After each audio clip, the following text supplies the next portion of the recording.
What's up, everybody? I'm Scott, And I'm Jason. and you're listening to Liquid Carnage.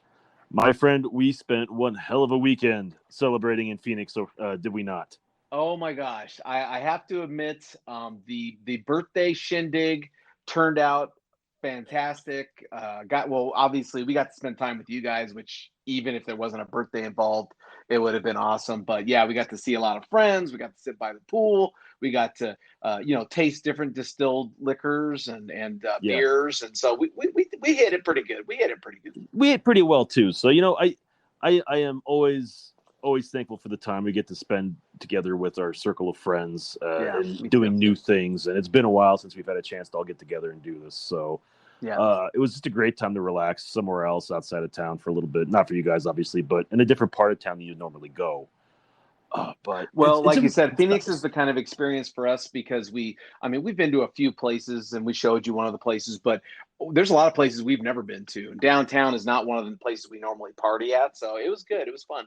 Yeah, what's nice about this past weekend is I actually maxed out on vacation time, so I took some time off. So before you came down to Phoenix, I had a couple days off to kind of, do my weekend stuff in town early and kind of have some downtime. And I don't get a lot of that these days. So one afternoon I did absolutely nothing.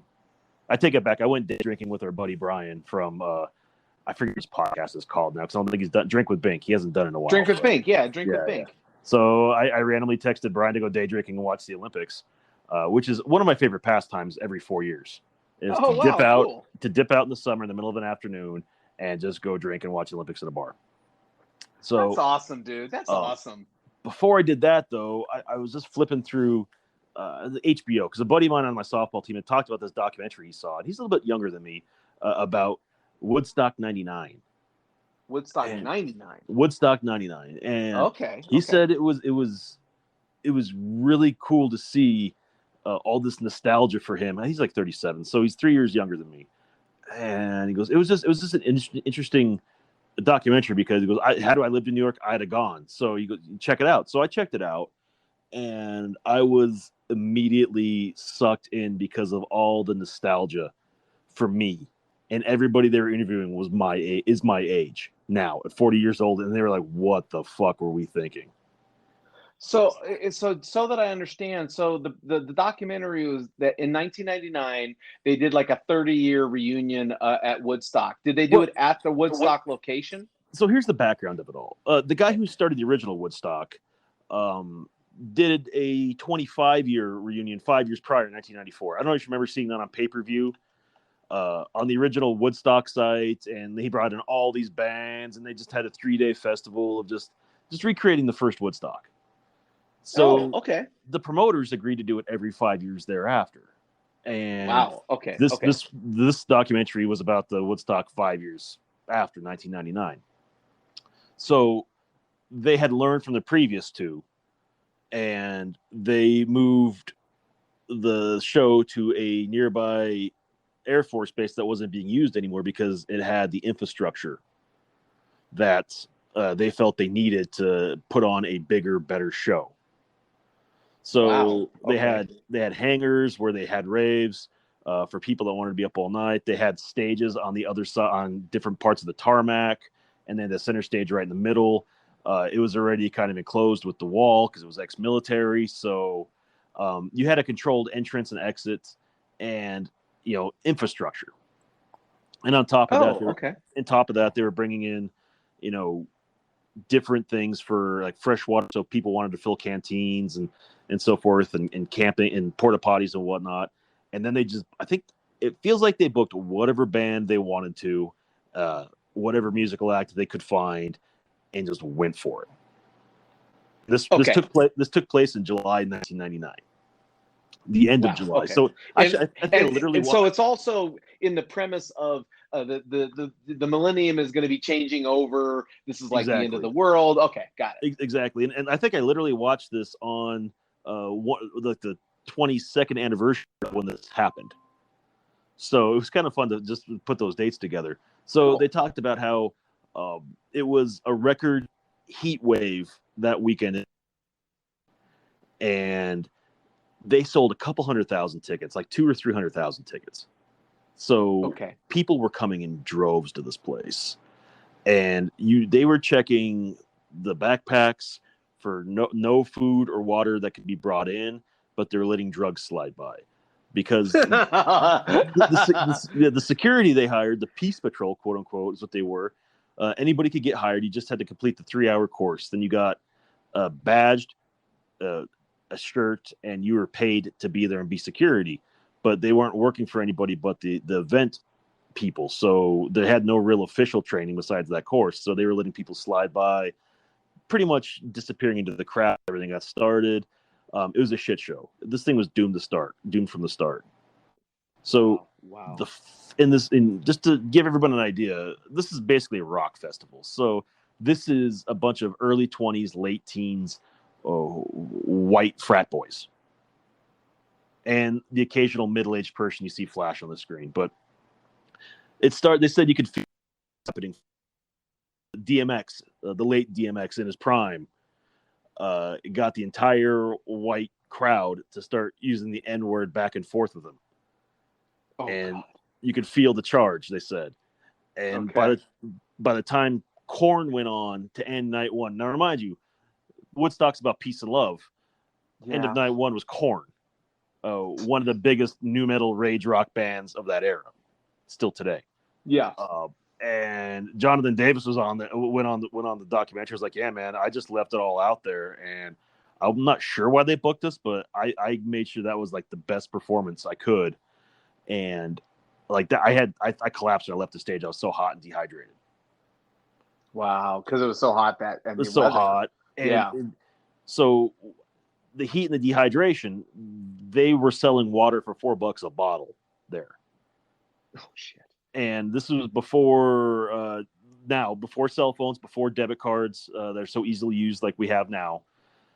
And the places where they had the free water that I mentioned earlier, people had started jumping in to cool themselves off and started just basically breaking the pipes to cut the lines and get the water and do whatever with it. So that was a mess. The porta potties overflowed within the first 6 hours. Makes sense with 200,000 people. Yeah. I mean, that's okay.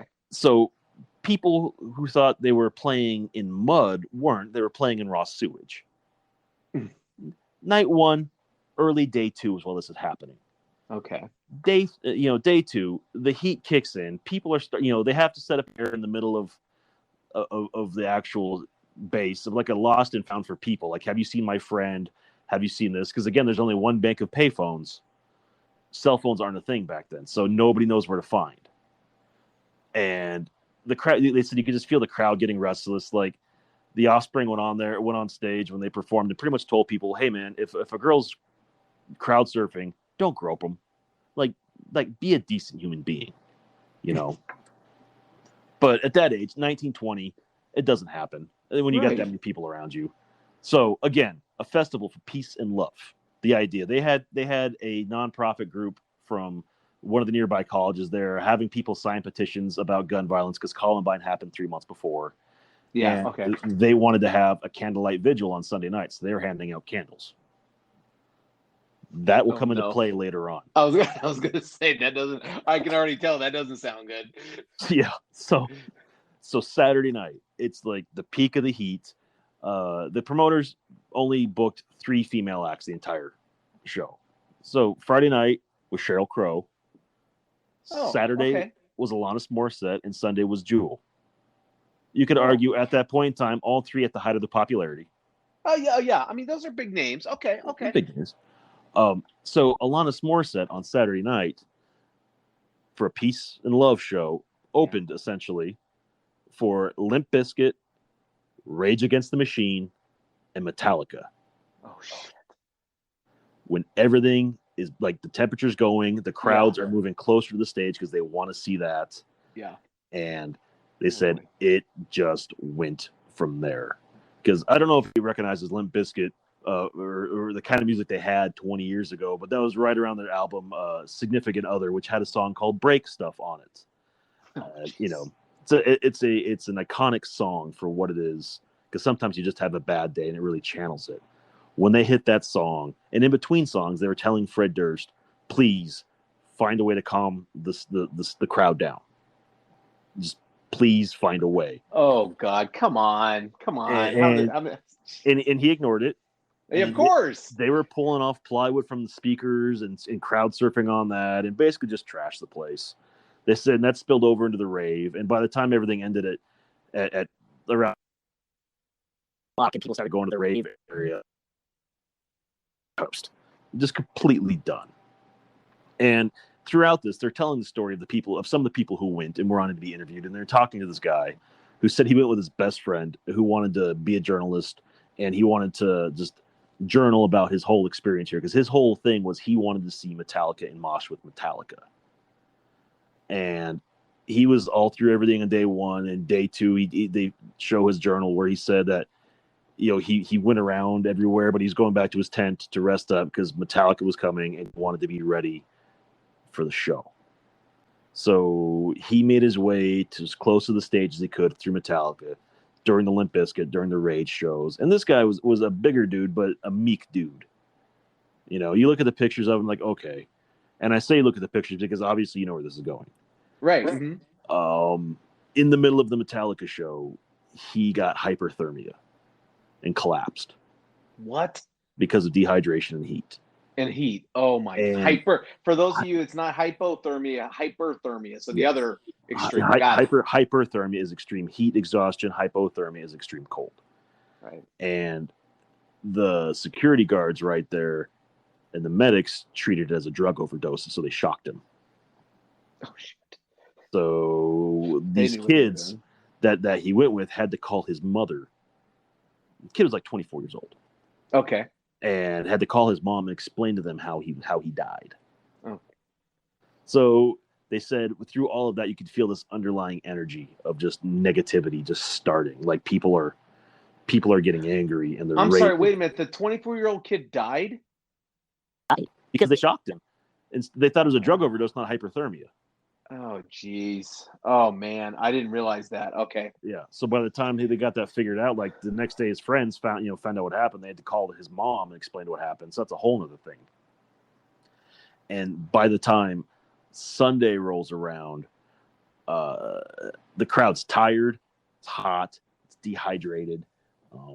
The food is expensive. They're running out of money. And the natives are essentially becoming restless. And the Red Hot Chili Peppers go on as one of the final acts. Oh, right around where they want to do that candlelight vigil. Yeah. So as this candlelight vigil is going on, or starting, people take those candles and they essentially fire. So there is fire going on everywhere at this point. They're actually calling in the fire because then riots break out because people are so tired and thirsty. They're breaking in to the food vendor areas and taking the food and the water. I mean, it was insane. And, that's why we haven't seen a Woodstock since. So I was going to say, because I haven't really heard of any Woodstocks since then. There was supposed to be a Woodstock in 2019, but it got canceled because of some issues going on. But I think what happened is they got sued 20 years ago, and they just figured it's best to be left alone. But the overlying premise of this documentary was that this was driven by by MTV.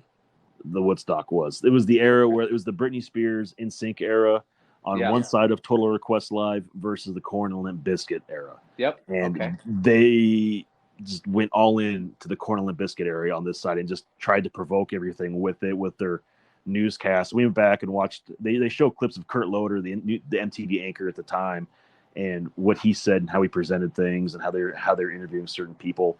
It was very much a aha gotcha media thing, But the other point they talked about is how this was all early 20, white frat boys, and this is the first time in a long time that we don't have something to rage against. We're not trying to combat racism. We're not trying to combat a war. The first Woodstock was about peace and love and unity and being together and coming as one to fight against those things that were wrong. And we didn't really have that voice. We didn't really have that thing that we were trying to fight against at that time, Well, and I mean, yeah, I think that when you talk about the people that probably went to Woodstock, they had a common personality trait about them that unified them. Yeah. You know, it was all about sex, drugs, rock and roll, peace, love. It sounds like this group was just I just want to destroy shit. Yeah, that's what it was. And they said that's pretty much what it was. This is a group that just wanted to see the world burn. It might not have started off like that, but as the music went, as it added another layer of tension with the heat and the dehydration and the prices of everything, you could just see it start to just implode. Well, and let's be honest, don't you also think that part of it for Woodstock 69 was that the groups that they brought on were also selling this message of sex, drugs, rock and roll, peace, love. Yeah. So I think you geared it where you're bringing these people on that on in 1999 that have a certain message that is not. I mean, it has a definite theme as well. A definite theme as well. And that's it with the theme. I think this has a lot more to do with the music back then, the movement that this was started for. That promoter geared it for that style of festival, and maybe that's even the most quote unquote hateful rage music back then still probably didn't hold a candle to what it was in 1999. Have you ever been to one of those EDC concerts? No. The Electronic Daisy Carnival? No. Yeah. Have you ever been to have you ever been to Las Vegas when the EDC concert was going on or the festival's going on? No. Maybe I have. I don't know. So here's the thing. Here's the thing that I wonder about this because the 1999 sounds like a total garbage, right? Yeah. That Fire Festival that they were going to do turned out to be total garbage, right? Yeah. EDC, if you ever go to EDC, what do you have that's in common with Woodstock 69? You have people who believe in a common theme, and the music is a common themed music. They don't have riots, they don't have shortage of water, they don't have all that stuff. Well, people go and listen to music, and it feeds into the theme. And I'm wondering if that's where, when you don't have that kind of theme matched with the people that are going, if that's where you start to get into these problems. And that's an interesting point you bring up because that Woodstock led into the first Coachella a few months later in Indio, California. And that one's still going. That one's still going today. It's a yearly festival. They do the same concert back-to-back weekends. But they said when they did the first one, it was in the fall of 99 instead of the spring like it is now. When you checked in, you got free parking, you got free water, and they handed it to you. And they took care of you because they saw the shit show that happened in New York, and the promoters and organizers did everything they can to prevent that. And they streamlined their music and they just set the tone the right way. And it made all the difference in the world because clearly that's been going on for 20 plus years now. Versus, and doesn't Coachella kind of it? I don't want to say it's more like, I don't know. I don't want to say top 40. That's not what I'm. It's more of the contemporary music, like the Beyoncés and some of the more contemporary acts. I think it's it's a healthy mix. Like, yeah, the contemporary acts will headline, but I think they've got a mix of everything. Like a perfect example, the executive producer used to go to Country Thunder, right? Now, when you have a bunch of country bands that are playing with the same kind of general theme, you kind of you almost can predict the outcome of what's going to happen in the crowd. There's going to be a lot of, no offense, girls dressed very southernly, if you want to call it that. There's going to be a lot of beer drinking, and there's going to be a lot of dancing, right? I'm sure the Coachella is probably the same way, that when you go to a Coachella festival, the bands are geared toward a certain type of music appreciation. What I think the difference with this particular festival is they tried to include something for everybody because it was such a large venue and they had it at all these different corners, essentially. They tried to have something for everybody. So you start mixing the rave crowd with the metalheads versus the people that just wanted to do the drugs and have a good time out by the camp. And everything just kind of blends. It goes bad, you know. But I think what resonates me the most, what resonated with me the most of this whole thing was the fact that they brought. It's like a generation is trying to rage against something, but there's nothing to be angry about, and nothing to be like, this has to change. This is a problem, and it got me thinking, because you know I am the age of those people that were there, and I've been through the same stuff at the same age mind frame that they've been through, and I got to thinking about it, and they're really right, man. I look back to when I graduated high school, there wasn't a lot that we as a society were like, this needs to change. This needs to get fixed. It was pre 9/11, pre Afghan war, pre-Iraq war, pre-Iraq, pre-MAGA. I mean, you know, fixed elections or whatever else. I mean, it was not as an now. And right. Yeah, that could be a big part of it. And people, you look at now, like there's two different revolutions beginning. The people, you know, you look at politics, the people who want to make America great again and do it their way, and the people that want the rules with accountability and registration their way. So it's the left versus the right, and that's seeping into everything. COVID, it's another revolution that's happening right now, and it's interesting because I feel like a lot of this that's being raged against now from the middle age is because we didn't have something in our youth to get it out of our system. Does it make sense? That does. But let me ask you this. How much of this, I mean, you do this for a living. How much of the success or failure of these does fall on the organizers? You know, like some people would say, oh man, I just want to have this great big concert, man. Like Woodstock is going to be so awesome. Versus you can tell, like Coachella. You can tell with Coachella that whoever organizes that has it down. They whether it's the bands that they get or the types of venues that they have available, or like you said, everyone gets water, everyone gets, I mean, Country Thunder. It sounds like Country Thunder has it down in Phoenix, right? You versus the Fire Festival.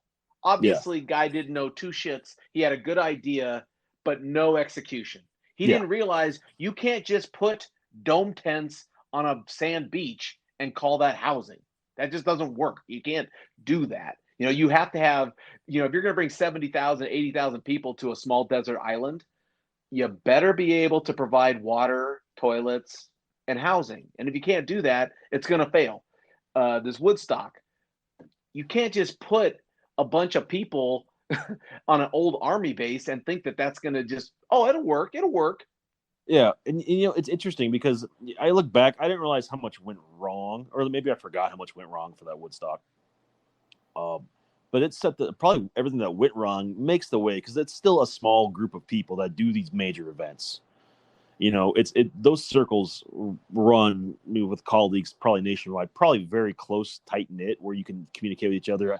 I did this worked, or we did this and that worked, because you're not in each other's territories. You're in different regions, you know. Yeah. So I'm assuming the results from that echoed through how things were done moving forward to make sure that never happened again. Well, and I don't understand this group, but the EDC people, the you know, whoever runs these EDC concerts, and these concerts are all over. They're not just Vegas. They happen all over.